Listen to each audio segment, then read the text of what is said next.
not that I wanted to die. I just didn't want to do this anymore, man. Like self-annihilation is just where I go. Like that whole fight, flight, or freeze thing. My instinct is flight. I don't want to do this anymore. I can't.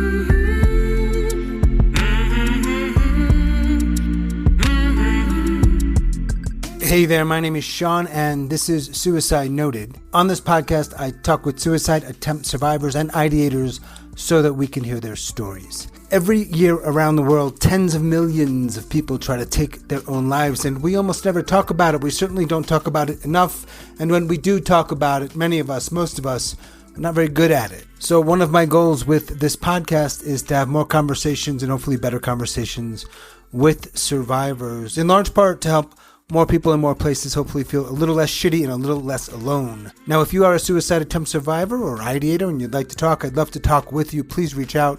hello@suicidenoted.com. And please remember, we are talking about suicide here on this podcast. My guests and I do not hold back, so please take that into account before you listen or as you listen.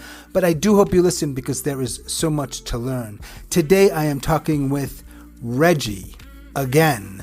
It's an update episode, but this is a little different kind of episode. Last week, our update episode was with Angie in Hawaii, and that episode was also live streamed. This episode with Reggie in Arizona was actually the 15th stop on our national tour in November of 2025. So more than live streamed, it was live and in person. Now, you might be wondering about the other stops, and I will tell you, for some of them, I have some solid audio, and they will be on this podcast. For others, it didn't work out so well. For some, I have some really good videos. For others, not. Case by case, I started at the end with Reggie in Tucson, Arizona, at a public library. And unlike other episodes where I start the conversation, for this one, Reggie's starting us off. Yeah, I wonder if we can all kind of be real, kind of unmasked. I mean, given like the theme of the show. So I was like super nervous when it came. Like, oh, I got to make sure I look nice. I put on my special lipstick. Thank you. I don't want to be awkward. I almost put on special lipstick too. I'm saying Mary Jones. She's like, you shouldn't do it.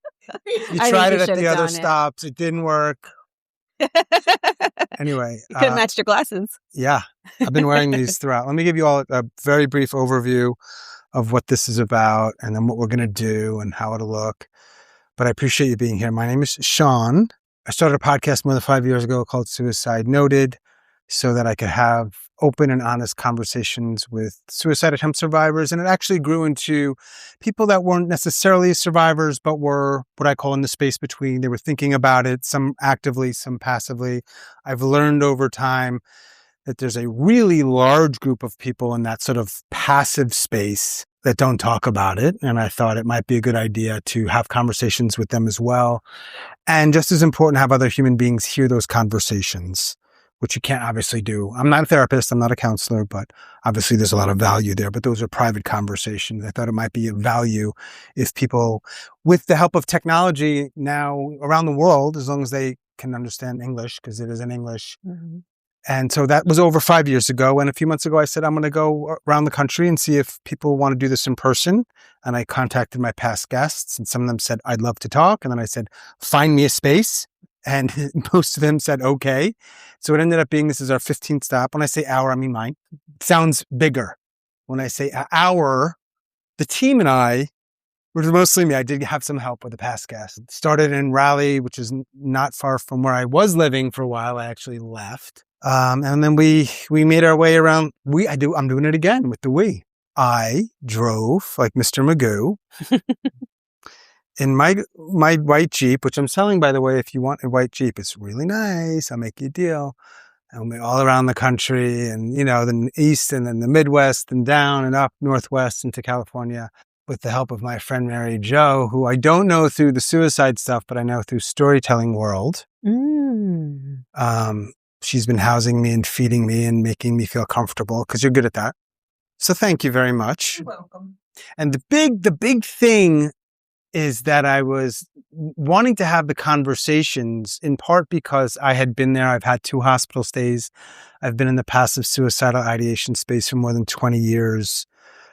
Over 20 years ago, I lost my best friend to suicide. He was a police officer in New York City, ended his life with his Glock, which is pretty common with police officers. And what I was finding when I was going through my own struggles is there was very few places to talk about it openly. And for me, and just my experience, though I've learned through a lot of conversations, some others, that even with professionals, it's limited. Or if you do want to go there, that you might be facing a situation or a condition that isn't helpful. So people were clamming up for those reasons and not talking, which I don't think I need a PhD to know that if you don't talk about something for long enough, it tends to get worse, and we cope in all the ways we do, which exacerbates it. And this isn't going to be a TEDx talk or a lecture, but it was just some of the things I either learned or was reminded of over and over again. And I suppose the larger goal with both the podcast and the tour and the projects moving forward is to help people feel a little less shitty and a little less alone. That's really the main thing. So if you've heard the podcast, I blab about that all the time. Even though this is a comfortable group and you know each other and I know you, and we're talking about suicide, and we're doing it in a way that I think is ethical and responsible, but we don't hold back. It's for some people things they've never heard before, spoken about in a way. So if that's hard or difficult, I get it. I want you to stay, I want you to hang out, but if it gets weird or uncomfortable, I would encourage you to lean in, but there's a point in which it's not okay, then no problems getting up, getting water, going outside. Hopefully you come back. If you don't, I understand. That hasn't happened much. A couple people.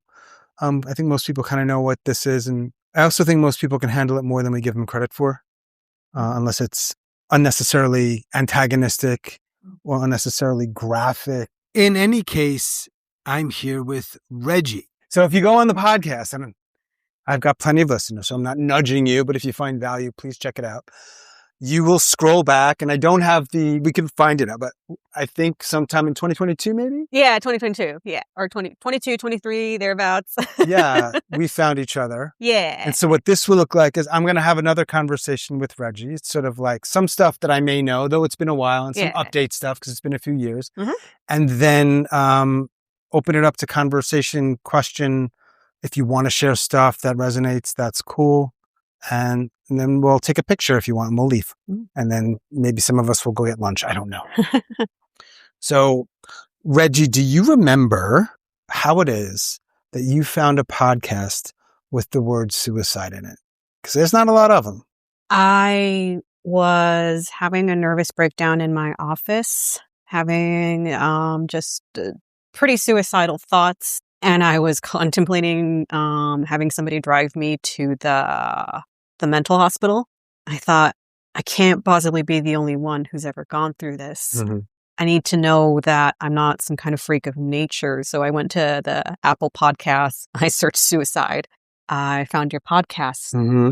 I couldn't actually tell you which episode I listened to first, but I know that when I heard it, I thought, I see me and hear your pain as a human. And that makes me feel literally a little less shitty, a little less alone. Mm-hmm. Mission accomplished. And I kept listening over the years, and I found that whenever I started to have those thoughts of wanting to end my life, part of what makes it so bad is, on top of everything else, is the isolation. You think, I'm weak. I'm the only one who's going through this. Everybody else has got their shit together. But being able to hear other humans be like vulnerable and open about like the ugliest parts of themselves, the hardest parts of themselves. I think humans are wired for connection. And I needed to feel that connection at a time when I felt completely cut off from the world and from myself. And then you reached out. Mm-hmm. And then we talked. Mm-hmm. And then at some point, other humans heard it. Yeah, I assume they did. Yeah. No, I know they did. I actually could find the data and say exactly how many, but that doesn't matter so much because I know some did. Did you listen to yourself? I did for a little bit, but it's so strange hearing my own voice reverberated back to me. Yeah. One of the things I found especially when I've had conversations with people years later, is that they'll listen back and they may be in a different space now. And it's kind of an interesting dynamic that they're hearing themselves sometimes when they were in a tougher space, sometimes the other way. Like not everybody's this, right? It's like Right, up and down and right. up and down. Why did you want to talk with me? Because hearing others, and I'm glad that it gave you something positive, it sounds like, right? But I imagine, or actually I probably know, like that most people who listen don't want to talk about it with me and have other people hear it, right? It's a small percentage of people that reach out and ultimately speak with me and then go through that. And then, so do you remember why you not only wanted to listen to others, but also share your stuff? Yeah, because listening to others saved my life, quite literally. And I'm hoping that I can give that to somebody else, that somebody can find bits of themselves in my story and relate to it. Or conversely, maybe learn about a completely different human being with completely different experience and think, oh, I'm different from you, but I see your humanness. Because I've had that happen too. You know, I've listened to episodes of your podcast with people from all walks of life. Yeah. And I thought, we are very different people, but like that pain that you're feeling, like that core of how painful it is to be human, I see it. So that's why. I thank you for that. Mhm. And this. Yeah. I've got some stuff to learn. Yeah. I haven't. We have to talk about this shit. I think when we keep it buried, I mean, I've been going through it recently, and I think trying to suppress it and keeping it buried just, it doesn't help anybody. Mm-hmm. And I want to add to that, and this is just how I feel. It's not only, I think that there's a disconnect with not only that we talk about it, because if you are on social media at all or elsewhere looking at signage, you will see, I certainly see everywhere, just talk about it. Just talk about it. And I think the missing link there in my experience is that what happens when we just talk about it is that sometimes it's not so great. So you know this probably because I talk about it all the time on the podcast. It's how we talk about it. I have my way of doing it. There's plenty of ways to do it. I think it's working, at least for a podcast. And I try to take that in my private life, but I screw it up all the time. I try to be on my A game for the podcast, but it's hard. But one of the reason I brought that up, and one of the reasons why I think, to be fair, often we just are not good at it, is we're not open about it. Not just like you be open about it, but me being comfortable asking questions and being okay with, like you said, it's okay. Yeah. I think so. Being able to hear it, right? Being able to hear it without doing, and I have a long list of things that people tend to do, and often I'm sure they're well-intentioned, but it's like you're invalidating them, or you're not accepting what they're saying, or long list. If you're human, whether you've been suicidal or not, you've dealt with this, I'm sure. So, oh, yeah. I'm going to ask you the hardest question I'll ask, and the one I'm not supposed to ask. Yeah, please. You ready? Why have you wanted, or do you want to die? I have learned, after years of thinking about it, the reason I wanted to die is because I thought I couldn't handle what life was throwing at me. It's too painful. Can't take it. When I really sit down and look at it, when I'm not in the moment, I realize it's not that I wanted to die. I just didn't want to do this anymore, man. Is there a difference? God, it's hard to say. When I'm in a depressive episode, I can't see a way out. I'm trapped. It's like my ability to see a way out, I can't see it. I don't know what else to do but self-annihilate. It's almost like I was, like self-annihilation is just where I go. Like that whole fight, flight, or freeze thing, my instinct is flight. I don't want to do this anymore. I can't. I wish I could give a more satisfying answer, but that's really it. It's sometimes I think, okay, like, have you ever been playing a really hard video game and there's a level you just can't get past, and you just can't get past, and at one point you're like, fuck this, I just want to like throw my controller against the wall and quit and rage quit and not have to deal with this shit anymore. Yeah. That's what it's like for me. You a gamer? I'm not, but I'm married to one, which is why the analogy came to me. Yeah. Well, I actually have been told by people, Sean, you always ask the questions. We don't know much about you. So I want to share something. And I'm not much of a guy, and maybe I need to get better about this, where like, I want to make you feel better. Like, you're a grown up, you're doing this. I don't need to be the soothing middle-aged guy stuff. Shocker, I know.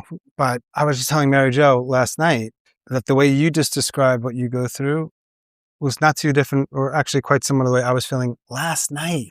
So I'm in it. But what's interesting for me, and then we're going to talk about you, I'm almost sure I'm never going to do it. But that doesn't mean I don't feel that way. Like, really, the way you described, there's no way out. And I obviously knew I was going to probably wake up. I mean, I could have been taken by the universe when I slept. But I knew I was probably going to get up. I was probably going to feel a little bit better. I was going to have some coffee. It would be even better if Mary Jo made it. She did. Thank you. A nice big pot of coffee. You know, and I knew it. I knew I would do some stuff I needed to do. I'd hop on my laptop. I've got some more. I knew that was going to happen. But in that space, I was just like, fuck this.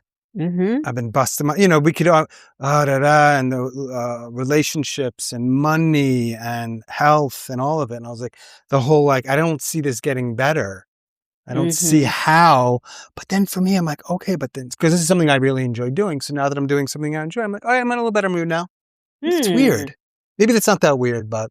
I wonder sometimes if people just have different capacities. Yeah. You know the spoons thing? Oh my God, the spoons thing. Yeah, I have more than one chronic illness disability. So yeah, I know the spoon thing. And I can honestly say, like, I run out of spoons very easily. It is very, very easy for me to go from up here to down here. Like, and that's something I'm trying to work on. Sorry, I'm going to free talk here. One thing that's helped me is accepting the fact that I think I was born wired a certain way. I was born to be more reactive, more sensitive, more this, more that. Maybe my upbringing had something to do it. And I told myself, okay, that's the first part of it. I can accept I am this way. But I think where we get stuck is if we tell ourselves, I am this way and it's always going to be bad. What I've learned to do is say, I am this way, so I have to adapt. It might mean I have to work a little bit harder than some people at some things. It might mean I need certain accommodations or certain circumstances so I can thrive. So in other words, I'm not going to change. I can't change how I am, but I can adapt as best as I can. And I think that's the lesson of hope that I give myself. And when I'm suicidal, I don't have that. I don't have that ability to say, this is hard, but I can adapt. Like the filter is different. When was the last time you felt suicidal? Last week. How often do you feel it? Oh man. Every few months, I would say. I kind of tend to go in cycles where I get really ramped up and then I come down from it. Not in the sense, I'm not like bipolar. Like bipolar disorder is its own separate thing. Yeah. But I do definitely go through cycles where my ability to cope vacillates. How many suicide attempts do you have? 2 or 3. Oh, it is so interesting when people aren't sure. Is the third one memory, not remembering, or are you kind of not counting it?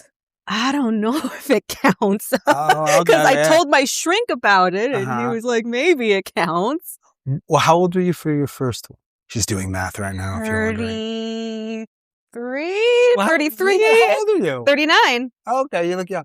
Thank you. So so this is in the last 6 years now. I'm doing math. Yeah. So up until 33. And this is hard because I'm going to ask you basically summarize your life in a minute. But yeah, absolutely. Like how, and you mentioned that maybe it was my upbringing or maybe I was born this way. Up until 33, is this the kind of thing that you never thought about, or you would think about it, but obviously it wasn't until you were 33 that you acted on it? That would be correct. Yes, I think my suicidal ideation may have first started in my 20s, my early 20s. I mean, I'd been prone to depression and anxiety before that, but it was really in my 20s when, I entered the world of romantic relationships and having relationships beyond those I had with my family, and realizing all of the good things I learned about doing relationships and all of the bad things I learned about doing relationships.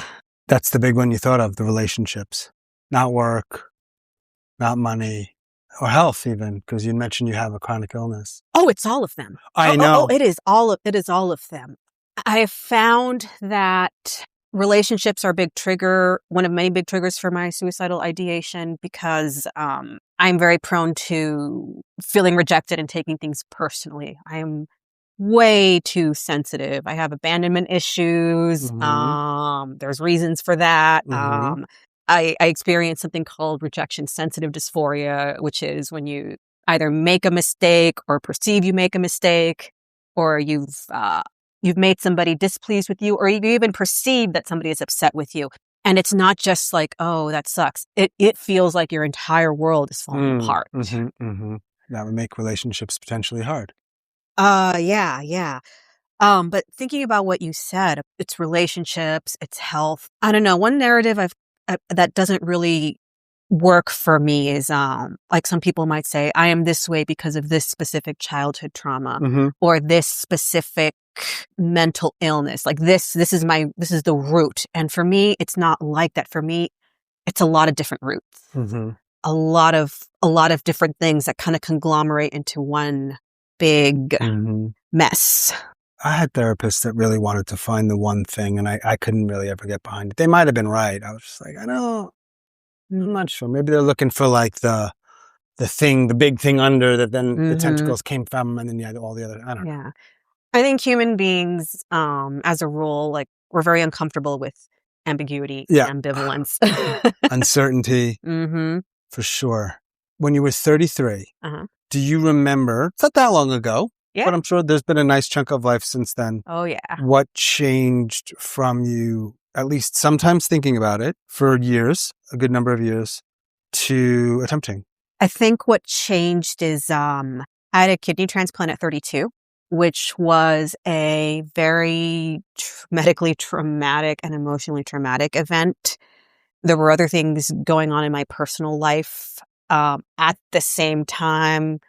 It was like, shit hit the fan all at once. And I didn't process the trauma of what happened to me with my transplant.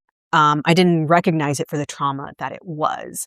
I'd spent my whole life being resilient and just holding it together. And I think after undergoing like such a traumatic medical procedure, I just couldn't do it anymore. I couldn't hold it together anymore. And a lot of things about my life have changed since having the transplant. In some ways, I've become stronger and more resilient. And in other ways, maybe it's age 2, but I've just stopped being able to do certain things. I used to be able to push myself on autopilot, turn off my brain and just do what needed to be done, put my body through things it shouldn't have been going through. But post-transplant, my body rebelled and said, nope, we're not doing that anymore. Yeah, I think that's what changed. Raise your hand if you remember your 20s. The body was just different. I'm not much of a trigger warning guy, but I did say that we talk about things in certain ways. So I do ask about method, among other things. How'd you try? The first time or the most recent time? That's 33. Oh, 33? I don't know if this counts as an attempt, but... Oh, is this the one that's the maybe? Yeah. Okay. Well, there have been a couple maybes. I walked out onto the street and I was waiting for a bus to come so I could jump in front of it. But ironically enough, what stopped me was I thought, you stupid piece of shit. You can't kill yourself because you're not done with work and you don't want to let your work, you don't want to die not having done your job or even put in some PTO. Like the day's job. Like the day's job. Not like life's job, like your work. Like the day's job, yes. So I didn't kill myself that day because I didn't want to let down my employer. Not because I didn't want to let myself down, but I didn't want to let down my employer. Interesting. So I've had a lot of conversations, like over 300 and something. Hopping in front of a bus is not common. At least of those I've talked to, it's not a particular... You commented on that one last time. I probably did, and I probably only had 100 and something when we talked. But I was like, oh, that's interesting. Like, I know that might be weird to hear that I'm saying it's interesting, and I mean it just as it is. Like, it's just, it makes me like, wow, okay. Because there's other ways. Obviously, people think about what's available, what might not hurt, what might work if they're ready to go. It's probably not surviving that. I think it's also one of those things that you don't want to survive, frankly. Yeah. Really. I wanted it to be quick. Yeah.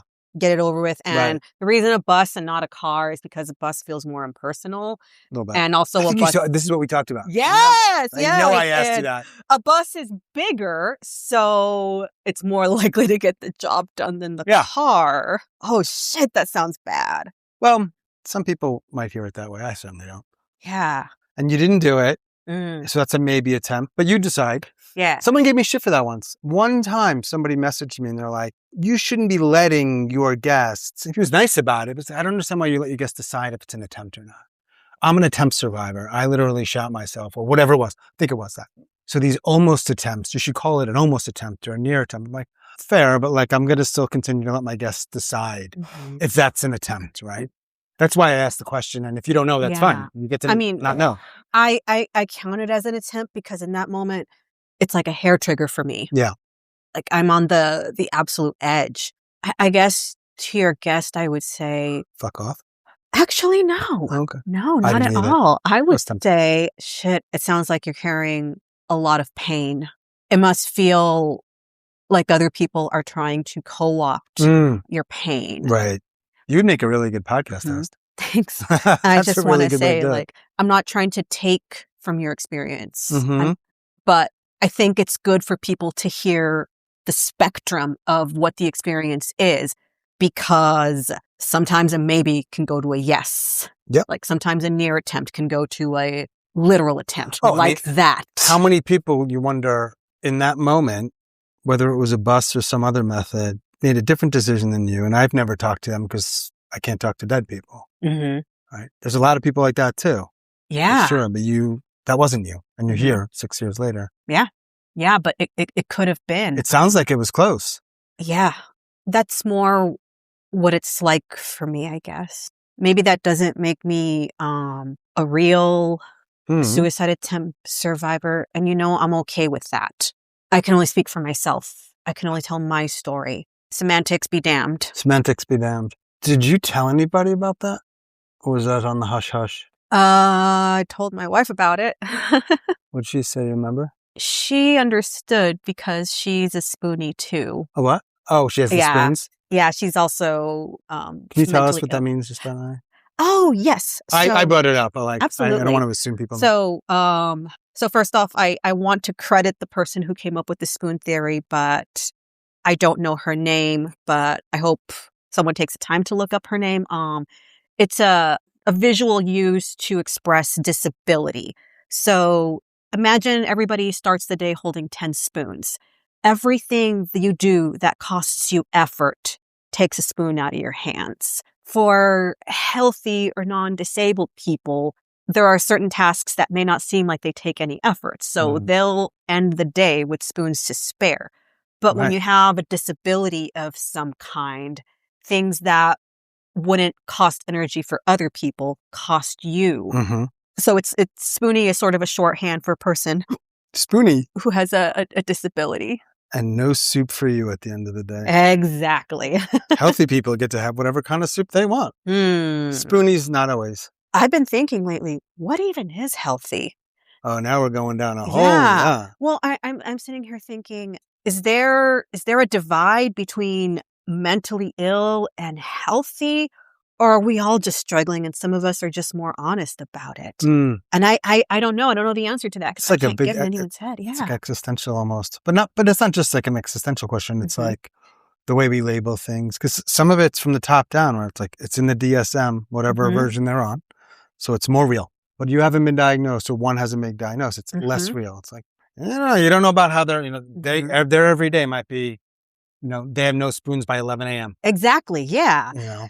More and more, I'm starting to rethink the whole concept of mental illness. I mean, to be clear, I'm not one of those people who says, oh, mental illness doesn't exist at all. Like it does. But I think a lot of what we label as mental illness is just a natural human reaction to being in situations we were not meant to be in. I mean, am I really crazy that I am struggling to manage a health problem and hold down a full-time job and feeling like... And a partner. And a partner, yes.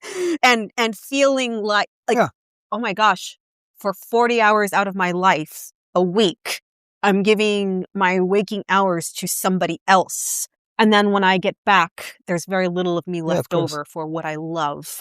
Yeah, we put a lot of, I don't know what the word is, emphasis, almost status on like people who can handle all of that and more stuff, and they adapt, right? And it's like, but I work full time. I don't want to say my profession, but among my coworkers, I think I may be unofficially known as the crazy one. Not the difficult one, but just the one who's not well.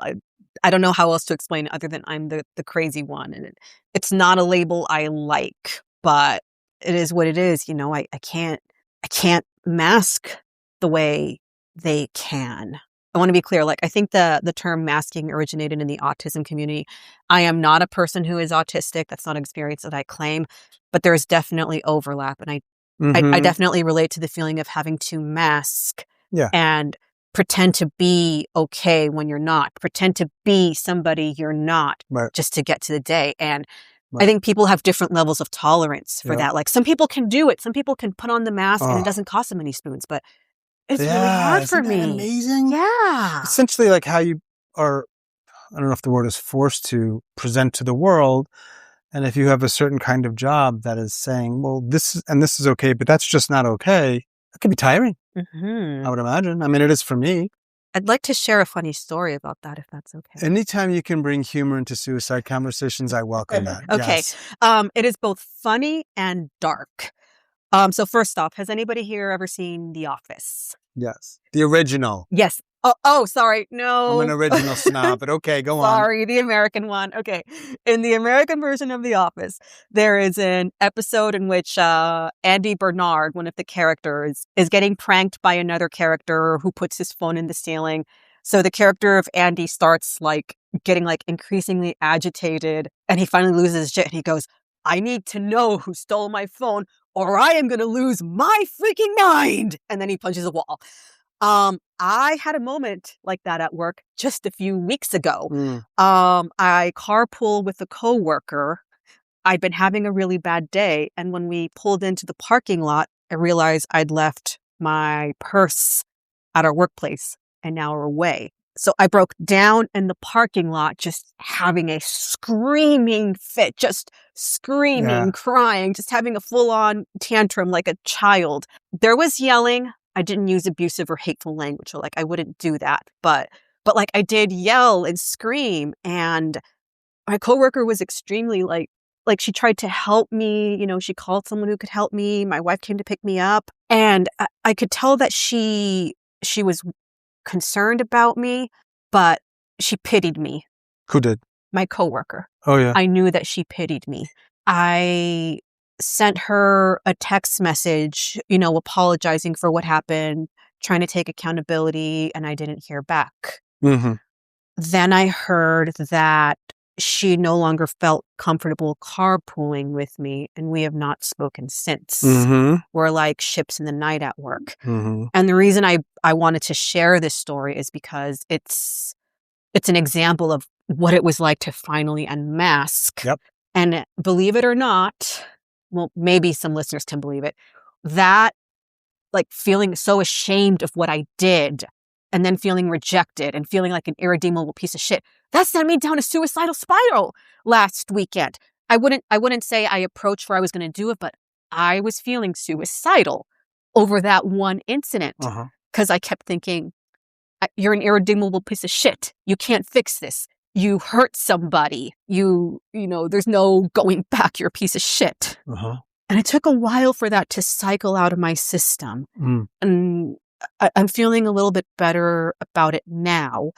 But another nugget of wisdom I want to offer from this very long story is I wish people understood how exhausting it is to have a mental illness. To be clear, I do not blame my coworker for setting boundaries, protecting her peace, and saying, look, I cannot babysit you when you have a breakdown. Yes, you should set boundaries and protect your health. And also, even if those boundaries are in place, I wish instead of pity, she could try to understand what it's like, how exhausting it is to have a way of being where you have to be responsible for yourself, because if you're not, then you hurt others. It doesn't just affect you, it hurts others. And trying to keep it together so that you don't hurt others is really fucking hard. I just want a little bit of grace, man. For sure. That's my story. Well, I have very strong things to say about not her per se, but people who do that, and they have their reasons. In the world of suicide prevention, I have a lot of lists, like sort of the crisis intervention stuff. Call this number, go to this place. Prevention, right? Like getting good sleep and taking maybe it's medication, right? Sure.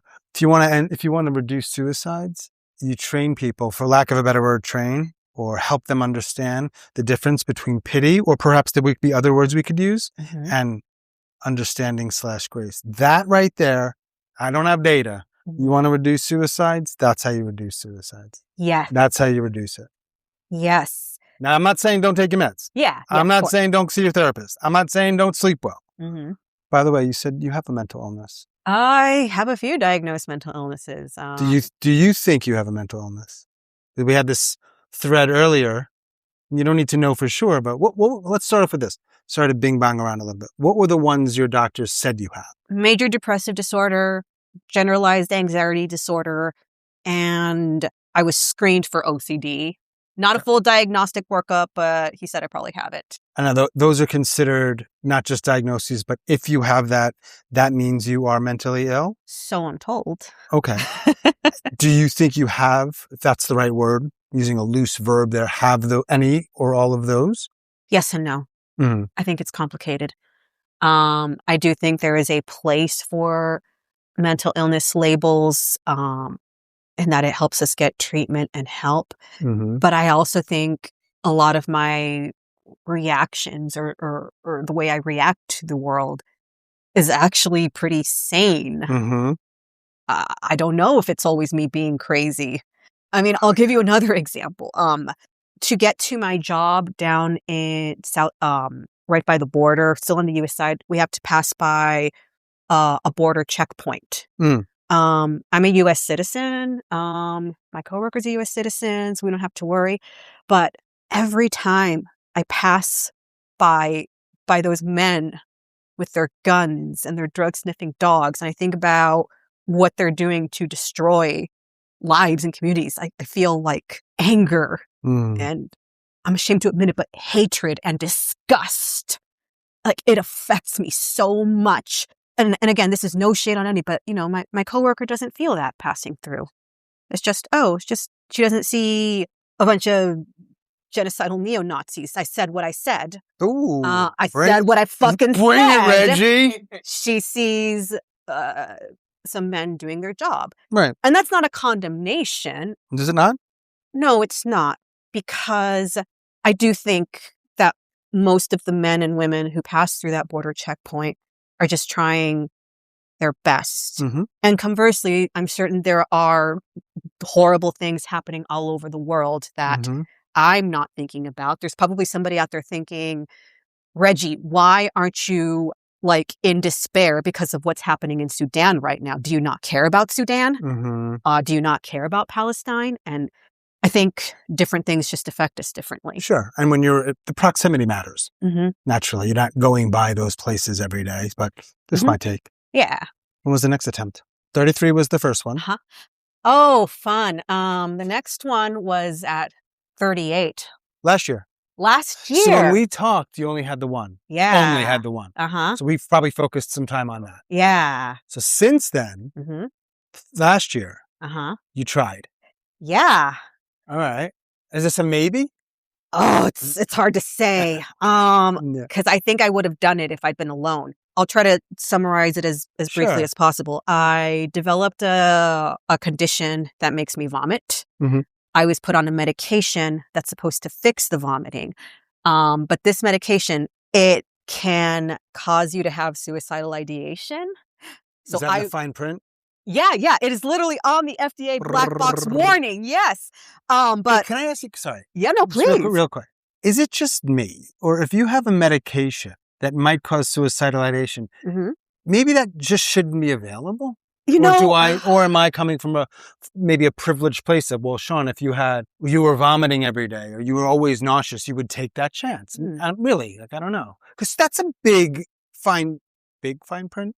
That's not, I know the person speaks really fast. His medication, suicidal ideation, so your doctor, it's hold up. Did you just say suicidal ideation? I don't think it's coming from a privileged place. It's so weird. Yeah, because I've taken medications before. I mean, I'm on Zoloft right now, and Zoloft can make some people suicidal, but it doesn't make me suicidal. Good. And the medication that I'm on has helped other people without making them suicidal. And my doctor warned me about the side effects. I said, I need to stop puking. I'll take a risk. But I think I'm more vulnerable to that kind of thing. So anyway, I took this medication. It fucked up my brain chemistry because I was already vulnerable, sent me down a suicidal spiral. I had a mental breakdown. I'm just going to warn listeners, this is going to get really graphic. Okay. So in my breakdown, I hadn't slept all night.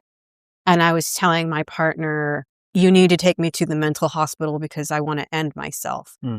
And my wife, like knowing what mental hospitals are like, said, trust me, you do not want to do that. And I said, okay, how about this then? I want to die, but I don't want to leave you all behind. So what if we go to the gun store, buy a gun, and then we all just make a murder pact? You die, I die, our pets die. That way we all go together and we don't have to do this anymore. And in my mind, in that moment, I was fully prepared to do that. I mean, I wasn't going to annihilate somebody against their will, but rather be like, why don't we just go together, man? Fuck this world. Let's go together. We'll take the pets with us. It'll be quick and merciful so that they don't have to suffer without us. I never would have taken another life like that, but I was in a place where like I wanted to convince my wife of this is the only way out. And of course she said, no, we can't, you can't do that. She held me through it. She did what? Held me through it. Physically and emotionally. But right. I think back to that person who really thought that that was a good idea, that it was perfectly logical. Right. I think, oh my God. Now you don't feel that way. No, thank God. But it was really fucking scary. And right. Yeah, there's a reason I'm not using my real name on here. I don't want that getting out. People will do a lot of things when they're in pain. I think maybe that's the one thing I've learned more than anything else in these conversations. People will go to great lengths not to be in pain. And that's anybody. There might be an exception out there, but I think that's part of the human condition. So I always think if you don't get it, you just haven't been in enough pain yet. Hope you don't get there. Yes. That's about it. Hope you're not in that kind of pain, because if you are, you're not any stronger. Yeah. You were saying some people might be born with, I think you said you referenced or paraphrasing a little bit here, like some people might be born or just have more strength or resilience. Sure. If we can measure such a thing, I'm sure there would be some differences, but you just haven't been in enough pain. That's it. And that's where you're at. My brain went to, and what would people have said if that played out? You know, do you think the conversation would have been about, she must have been in a lot of pain? Because I don't think so. That's part of it. I mean, I'm a woman, and I've mentioned I have a wife. There may have also been that underlying narrative of, oh, well, LGBT people are mentally unstable. So of course, wow, because there is a higher incidence of mental illness in the LGBT community. Presumably not because they're gay. No. It's because of all the other stuff that comes with it in our world. I think. Partially, yes. Studies have also shown that LGBT people are more likely to be neurodivergent. So that maybe could be in a part I'm wrong. too. Yeah. A little bit of both. Case by case, of course. Yeah, but I don't, not thinking about it now, like I'm glad that I would hope that nobody would take that narrative and run from it of, oh, well, you're all just mentally insane. And let's hope. Yeah. But it happens. One thing I was thinking of before you shared that anecdote or story was how hard is, because this is my life, if you didn't have your partner there that night. It's no secret that there's a lot of people who don't have partners. They live alone, for better or worse. It depends on who you ask or the day you ask them. And it's great, I love it, or I'm incredibly lonely. And caveat that obviously some people who are with people are also very lonely. But nonetheless, do you think on that particular night, if you were alone in your home, it ends differently? Yes. I would have gone to the store. I would have gotten that gun. I would have taken the pets to the shelter. It would have killed me. You would have had like the sort of rational, if you want, or logical, I've got to do this first. Oh, yeah. Go here. When Sylvia Plath put her head in that oven, she made sure that her children were safe in their bedroom. She put a towel under it. And that's what I would have done. You also would have had to gone into the gun store and present in a certain way. But if you go in, it looks like you're, I'm going to be very used with my words here, out of your mind. Probably they don't sell it to you. So you got to be really, I'm not giving anyone, you're all adults. You all know this, obviously though. So, but what it speaks to is just the mind and what's happening in those moments, or those minutes or hours. I mean, it's possible. I don't know how I would have presented. Right. I had my partner keeping me from doing it. We'll never know. Probably never know. Yeah. And that's a year ago, more or less? Yeah, year ago, yeah. And since then, you are suicidal. Sort of in the passive-ish space? More in the passive way now. It tends to ramp up when I've accumulated too much stress. It's almost like a reflex at this point, I've realized. Oh, this is hard. Activate self-annihilation button. What are the other people's buttons? Like one of my buttons is booze. That's one of my buttons. Things are getting too hard. Mary Jo can speak to this. Like, where the fuck did the bourbon go? Oh, I drank it. Right. That could be, and so some people might look at that as, I think you might be an alcoholic. They might be right. I would look at it as, and second drink in, holy shit, I can cope. I know that feeling. There's a reason people drink. We know it can kill you. We also know there's a reason people drink. But one of your buttons is self-annihilation. Yeah. That's where it goes. That's where it goes. It's like a shortcut. Oh, I don't have the time or energy to apply my coping skills. Right. I just want to check out. Yeah. But I also have to be careful to not scold myself for saying, oh, well, you just want the easy way out. Like, is that the easy way out? Good question. I don't know if it's the easy way out, but I will say, like, staying instead of going and applying your coping mechanisms. It's really fucking hard. Yeah. That doesn't mean it's not worth doing, but like, can we just acknowledge that it's really fucking hard? Yeah. Well, we can right now. Yes. It is so hard to be a good human. Well, you've heard the podcast. I'm not going to put you on the spot and say, how often do you listen? But you listen sometimes. So, and I say this, and I mean it so much that, like, our culture is weird about who we give credit for being strong and resilient. And I go a little overboard to make the point of, like, how, you worked 25 years to get to the C-suite, or you trained 6 months and you finally ran a marathon. And that's great. I mean, all the more credit to you, but I almost never hear, I'm sure it's out there, wow, you decided to live. That's fucking hard. Oh my God, thank you. Yeah. Yes. And what's that like every day?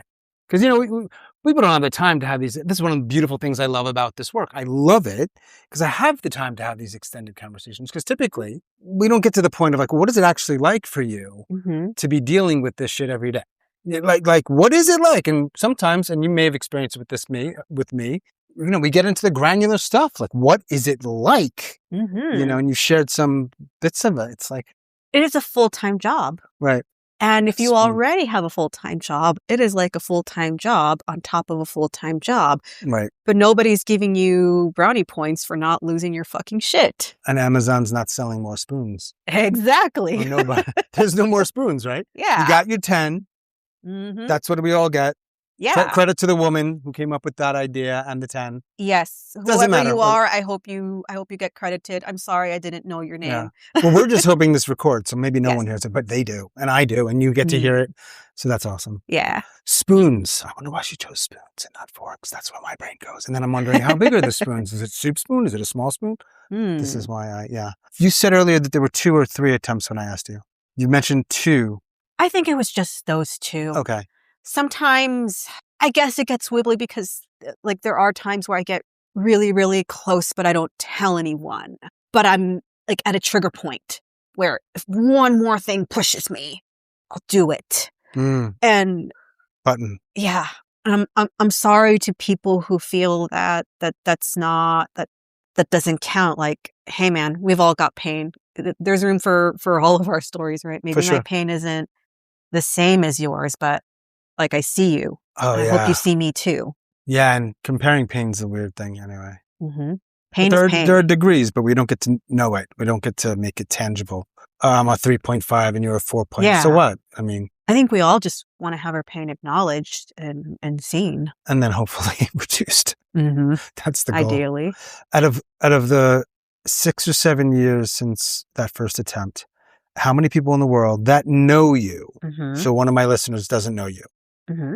How many people in the world know that you had those two experiences where you came real close? My wife, a couple of relatives, and a couple of friends. So ballpark 5? Not blasting on social media. Oh, fuck no. No, I probably, that's most people's MO. Yeah, I gotta be a professional. Could you lose your job? Yes. Uh-huh.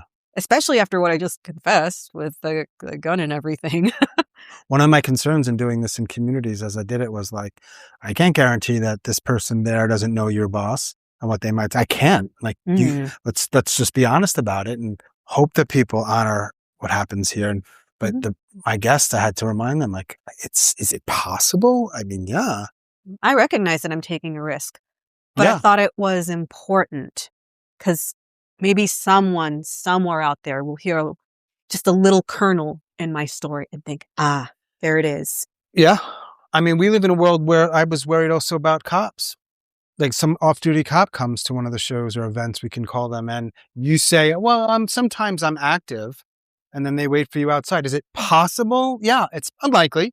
It's possible. And we know what happens. Did you have a hospital stay ever? I didn't, but I'm thinking about a whole wide staff meeting that we had a year ago. I work for the university. I'll put that out. And we were talking about like how to support. That's why I got to be careful with my job. No, so but that just makes me say, wow. Yeah. So in the staff meeting, we were talking about like, how do we help students who are in crisis? And, we talked about, refer them to the 988. They know number. The 988. Yes. And not only do they know it, they know it. Yeah. Okay. I had to raise my hand and say, look, we all have good intentions in this room. And I'm also not going to say, don't call the police, but I will say, like, if you tell somebody who is in crisis that you might call a 988 on them, understand they may not trust you anymore because they may be hearing, oh, the cops are going to come and they're going to take me away. And by the way, it should be said, that is not just a crazy person imagining. That happens all the time. Yeah? It's very, very real. Nobody talks about it because why would you hear about that thing? Mm-hmm. It's shameful. You don't. Why would you hear about the treatment that happens in psych units? Who's advertising that? Is a hospital going to put on their Facebook page? We don't. A lot of patients are complaining. No. But and yes, those places can help for sure. It should be said. But so often I hear not that. Mm-hmm. Sorry. So continue with your. No, not all. College. So when I mentioned that 988 might scare some people and might have the effect of like making them even more scared and more distressed. Yep. Like, I am not a mind reader, but I can say for sure that there were people in the room to whom that had never even occurred. Yep. And they're making policy. Mm-hmm. And I know what they're going to do. Mm-hmm. I know what they're going to do because I see it all the time. Because I know some of the people they bring in. We need a speaker. We're going to bring in a speaker and they're going to share some stories. And what they're going to do is say, I tried, I almost tried, I lost somebody who tried.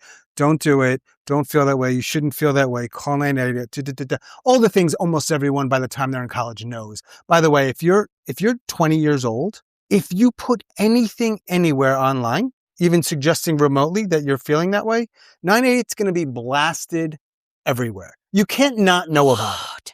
So there's no harm in reminding people. But it's interesting in that we also don't talk about, I know this isn't for that and it's not the Sean show and I'm not going to get on my rant, but we just don't talk about, well, what happens when you call 988? Thank you. Yes. Because it's designed as if it's this panacea of beauty and bliss and like there's a place for it. If you want somebody to hold space for 10 minutes and you want to vent or cry, they're pretty good for that. But don't answer the imminent risk questions. Yes, yes, yes, yes. Because in a lot of communities, you're going to be met with people that are going to do things against your will, that are likely going to exacerbate the situation. It's not that I want to discourage people from doing that, but I think you should have the full picture. Yeah. Guess who wants to hear what I just said? Like it should be Nobody. Like if you're going to call 988, like as a consumer, you should have like all the facts. Not don't call them, but know what to expect. And what's interesting but not surprising is that the fact that these people who were meeting, who weren't just random people at your university, these are people who, at least in part, are trying to figure out or solve a problem. Mm-hmm. There's not just a random person. Right. There are people who are already thinking about it, who are so surprised by what you said, which is telling. You know who I know did understand what I said? Yeah, the person who tried on the line. Actually, one of the other few people of color in the room. Wow. Because I pointed out that that's more likely to, like, people of color are more likely to be afraid of the cops than queer people. And by the way, in a lot of places, that is who comes to your door. And often, though it is changing slowly, they are untrained to do that kind of work, which is to ideally de-escalate. I know these motherfuckers are collaborating with ICE. Oh, that's a whole... I don't have the ICE podcast, but maybe I should. No, No. It's fine. You get as political as you want. It's your thoughts and your ideas. I mean, that makes it even less likely that someone will want. Yeah. Like, you don't know. Yeah. If ICE will be called on you if you call 988, because if you're getting the police involved, like, you don't know. So these are all reasons why people don't talk about it. And as I said in the beginning, from what I've learned, when you don't talk about it, it doesn't go away. But other stuff happens. So some people, they start drinking more, drugging more, this more, that more, isolating more. And then you wonder why people are trying to end their lives. In a way that for most demographics is not going down, despite all this we're doing, all the quote gains we're making. It's like, yeah, maybe without that work, it would be double. I'm not suggesting that it isn't doing a lot of good, but like there's very few demographics that the numbers are going down. Yeah. It just makes you wonder. Now, you could easily point to all kinds of external factors, and sure, big part of it. But the thing I said earlier about your coworker, about less judgment or less discomfort or less, I think, what was the word you used? Pity. And more grace and understanding is exactly, if you train people, police officers, coworkers, if they're open to it, game changer, man. I agree. And this is not original thought. Like, a lot of people understand this, but it's like, but that's a soft skill, you see. That's soft. Yes. It's all in the language. It's not that important. It's soft. We don't have to really listen that well. What's that going to do? You're an adult. It's your job to manage your shit. How many people? So you said 5 people know. You got to be kind of quiet about it. If you're having a really shitty day, which it sounds like sometimes you do, to the point where you're, at least if not thinking about pressing that button, you're aware there's a button. How many people do you have in your life where you can talk to about all of it without fear, without hopefully shame, without all the shit, and actually feel okay about it by the end of the conversation? My wife. I guess that's one of the reasons she's your wife. That's one. Provisionally, sometimes my mother, sometimes. Depends on mood, depends on what you share. 1.5. Yeah, 1.5. I think a lot of people have the half. Yeah. But but there's certain things you can't say. You gotta, and I get it. It's your mom especially, but like, 2 more questions. Biggest myth you can think of around any of this stuff. The thing you want to call bullshit on. You're not limited to one, but just what's one that comes to mind that you're like, no fucking way, that's bullshit. The idea that there are 2 groups of people in the world, healthy and mentally ill. We exist on so many spectrums of wellness and illness. And we're also not static. Our well-being fluctuates based on our circumstances. Mary Jo has a phone call. I've been learning that's her ringtone. I told her to change it. She doesn't listen. What? She doesn't listen to me. Tell her you call her back. Unbelievable. God, spam calls in the middle of a... Y'all, this is a sort of a bit of an abbreviated conversation because typically we go like 2 hours. I do some editing. I try to cut it to like an hour. It's hard. This has been great, by the way. Yes, thank you. I remember how honest you were and like straight up, which I always appreciate. So thanks for bringing that again. Kind of feel like that's just the way you are. When I'm not masking. So thank you for not masking. Yeah, I'm not masking right now. Thank you for that. The question I probably didn't ask you because I think I've realized recently, I started in 2023, is the pink and purple pill question. I give you a pill. It happens to be pink and purple. You can do whatever you want with the pill, but should you choose to take it, you go to sleep. There is no pain. You do not wake up and nobody knows it's a suicide. Though I have found that there are people who want to take it and do want to let people know it's a suicide. So you can choose. But the point is, if I give you that pill right now, what would you do with it? I would save it for when I'm old. I would put it in a very difficult to access safe.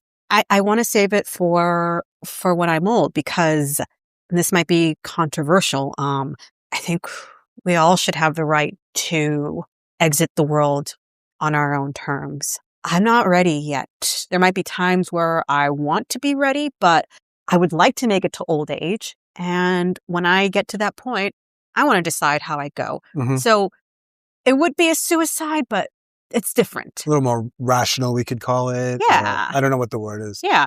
Like I watched both my grandmothers waste away of Alzheimer's in nursing homes, and it wasn't pretty and it wasn't right. I mean, that's a whole other ethics conversation, but that's what I would want, speaking only for myself. Well, and the question that I ask in and of itself is a whole ethics question of like, because on that night last year, when you were going to go to the gun shop and your wife said, we can't do that, if you had the pill, you might not be here.